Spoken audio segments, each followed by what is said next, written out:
कल के court case के बाद कई सारे एस्पिरेंट्स को अभी भी डाउट था कि जेकेएसएसबी का पेपर क्या एक तारीख को पॉसिबल हो पाएगा जेकेपी कांस्टेबल का।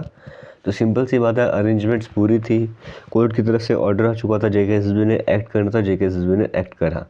जेकेएसएसबी की ऑफिशियल साइट पर एक नोटिस आया जहाँ पर उन्हें ये बताया कि केस का टाइटल ये था और इसमें सारी डिटेल्स उन्होंने बताई है कि जो भी पिटिशनर्स थे जिनकी लिस्ट जो सीरियल नंबर 1 से लेकर 79 तक आती है, जिसका टाइटल था Deepak Sharma and others versus UT Jammu Kashmir others, उन्हें इन्फॉर्म करा जाता है कि उनके एप्लीकेशन फॉर्म जो है वो ऑफलाइन मोड में लिए जाएंगे। मतलब उन बच्चों को कहा गया अपने ऑफलाइन फॉर्म फिल करना है और जेकेएसएसबी के ऑफिस में आना होगा, चाहे वो जम्मू भेज दें चाहे वो कश्मीर भेज दें।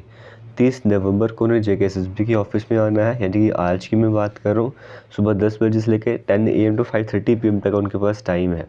तो जेकेएसएसबी ऑफिस जम्मू में भी आ सकते हैं और श्रीनगर कश्मीर में भी आ सकते हैं और उसको उनको पेमेंट करनी होगी, जैसे कि एडवर्टाइजमेंट वाला 2024 में कहा गया था। इनको ऑफलाइन मोड में फॉर्म फिल करना है, उन्होंने बाकी बच्चों ने ऑनलाइन मोड में फॉर्म भरा। एप्लीकेशन फ़ी भी इन्हें सबमिट करनी पड़ेगी, जैसा कि ऑलरेडी एडवर्टाइजमेंट नंबर 1 में कहा गया, यानी कि अगर जनरल कैटेगरी 700 रुपीज़ की पेमेंट इन्हें भी यहाँ पे करनी पड़ेगी। और कैंडिडेट्स को कहा गया आपको 4 फोटोग्राफ भी लेकर आनी है, एक वैलिड आईडी प्रूफ भी लेकर आना है। इसके साथ में एक एफिडेविट भी सबमिट करना है और एफिडेविट जो है वो यहाँ पर क्लियरली मेंशन करा गया कि मेरा ये नाम है, मैं इनका बेटा हूँ, ऐसे रेजिडेंस वगैरह हूँ, इंडिया का सिटीजन, डोमिसाइल जम्मू कश्मीर का, रिट पिटिशन मैंने फाइल की थी और मैंने वैलिड आईडी प्रूफ भी डाला है। और जो मेरा कैंडिडेट है वो डिपेंड करेगा, जो ऑनरेबल हाई कोर्ट की डायरेक्शन उस पर डिपेंड करेगा। इस तरह से जो है ये एफिडेविट बनाकर तो आपको जो है वो वहाँ पर पहुँचना है। तो आपको जेकेएसएसबी ने अपनी तरफ से पूरा काम कर लिया है कि आपको टाइम दिया गया है 5 और 30 मिनट्स का आपको टाइम दिया है, क्योंकि आप जेकेएसएसबी के लिए आपने जो रिट पिटिशन वहाँ पर आपने फाइल करी थी, आप पिटिशन अपने फाइल करिए। अगर आप हाई कोर्ट में जा सकते तो एप्लीकेशन फॉर्म करने के लिए भी आप आ सकते हो। इवन ये आपको सेपरेटली भी क्या पता बताया होगा, मुझे पता नहीं है, बट ऑफिशियल साइट पर ही नोटिस अपलोड करा गया। तो आपको आज के दिन ही यहाँ पर पहुँचना है और अपना एप्लीकेशन फॉर्म सबमिट करना है।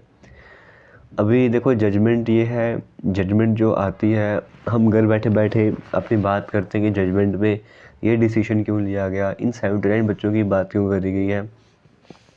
जब कोर्ट में कोई भी जजमेंट आती है, एक सेकंड रुकेगा, तो यहाँ पर जो भी जजेस की बात करते हैं, जो डिसीजन वगैरह लेते हैं, वो हमसे तो आपको पता है कि सिंपल सी बात है, हाईली क्वालिफाइड भी हैं, उन्हें समझ भी होती है। वो जो डिसीजन लेते हैं वो अपनी मर्ज़ी से डिसीजन नहीं लेते, उनको जो मन में उन्होंने डिसीजन ले लिया। वहाँ पर आर्गूमेंट्स होती हैं, ये जैसे रिस्पोंडेंट भी वहाँ पर होते हैं, पिटिशनर्स भी वहाँ पर होते हैं, वो आर्गूमेंट्स करते हैं, कुछ प्रूफ सामने रखते हैं। इन बातों को ध्यान पे रखते हुए, दोनों तरह की आर्गूमेंट्स को ध्यान पे रखते हुए डिसीजन वगैरह लेते हैं और वही डिसीजन हमारे सामने आया। और वो सिंपल सी बात होती है कि अब डिसीजन आपके सामने आया, वहाँ पे क्या आर्गूमेंट्स हुई हैं, क्या बहसबाजी वहाँ पर हुई है, क्या प्रूफ वहाँ पर रखे हैं, किस तरह की बातें वहाँ पर करी गई हैं, कि इन बातों को ध्यान पे रख दो डिसीजन लिया गया। वो सब कुछ हमको नहीं पता, हमें सिर्फ जो डिसीजन सामने आया वो पता है। तो वो डिसीजन आपके सामने है, 79 जो पिटिशनर्स हैं इन्हें अलो करा गया एप्लीकेशन फॉर्म सबमिट करने के लिए। हाँ, दूसरी बात याद है कि जिन्होंने अप्लाई नहीं करा, जिन्होंने पिटिशन नहीं फाइल करी, उनकी क्या मिस्टेक है, वो क्या रहने वाला है। तो देखो वो जो है वो गवर्नमेंट को देखना है, वो जेकेएसएसबी वगैरह को देखना है। जो कोर्ट का डिसीजन है वो कोर्ट ने फैक्ट्स के बेसिस पे लिया है, जो आर्गूमेंट्स हुए हैं, दोनों तरह के पक्ष विपक्ष वहाँ पर थे, उनकी बातों को सुनते हुए डिसीजन लिए। तो वो जो है वो अपनी तरह से सही डिसीजन लेते हैं, वो गलत डिसीजन नहीं लेते। लेकिन ये दूसरे एंगल से अगर देखा जाए, वो बच्चे जो वहाँ पर नहीं थे, जो आर्गूमेंट्स, जो पिटिशनर नहीं थे, जो आम बच्चे जो कोर्ट में नहीं पहुँच सकते, अप्लाई करने की फ़ी उनके पास नहीं होती है, उन सभी एस्पिरेंट्स की क्या मिस्टेक है, उसके बारे में सरकार को सोचना होगा, जेकेएसएसबी को सोचना होगा। बट अभी इतना क्लियर हो चुका है कि आपका एग्ज़ाम 1 तारीख को होने ही जा रहा है, किसी भी तरीके से एग्ज़ाम आपको रुकने नहीं वाला है। कल भी कंफर्म हो चुका था, जब कोर्ट का ऑर्डर आया था तब भी मैंने आपसे बात शेयर करी थी कि एग्ज़ाम आपका 1 तारीख को ही होने वाला है। उस टाइम पे कई सारे एस्पिरेंट्स ने कहा कि कैसे होना है पेपर, इन्होंने फॉर्म अप्लाई नहीं करा। तो सिंपल सी बात है, जेकेएसएसबी के पास टाइम है।